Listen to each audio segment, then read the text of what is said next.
Thursday thought, rest. One of my first ever Thursday thoughts was all about time and about the importance of us taking time for ourselves. This week I want to take that thought a little further and encourage us to consider rest. What does rest look like for you? I mean, what does it mean to you?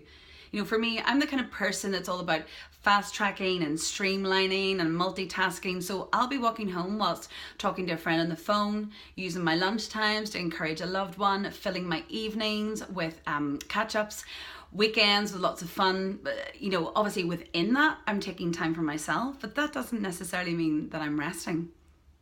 Recently, life forced me to take a few days rest, and I went somewhere where there was no Wi-Fi and the phone signal was pretty poor, so it kind of encouraged and lent itself towards resting. In hindsight, what was really interesting was how long it took me to get to a place of resting, of doing nothing, of stopping. It must have been about 3 days. 3 days of restlessness before I fully, truly stopped. Yet once I entered into that rest, the clarity that I got about my life was unbelievable. You know, being able to recognize how hectic my life was, how fast paced it was, the time management versus London living. And so now as a result, I've been able to put a few changes in to create more balance. But had I not been forced to take that rest, would I have ever realized those things about my life and about me? Who knows? I mean, the reality is, who nowadays has the time to take a full week's rest? And I don't mean a full week's holiday. I mean a full week's rest. It's just not possible, really, truly. But actually, we really do need that rest. How about in the next 7 days, you have a look at your schedule and make some possibly tough choices to free up some time to rest.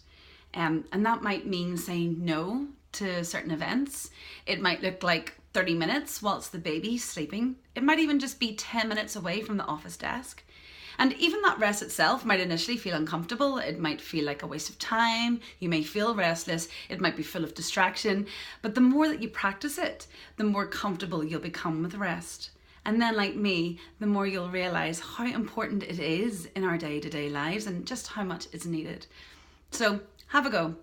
Because, you know, in these full lives that we lead, you know, with the busyness and the responsibilities and the endless task and the fun, we actually owe it to ourselves to be good enough to ourselves to take that time to rest.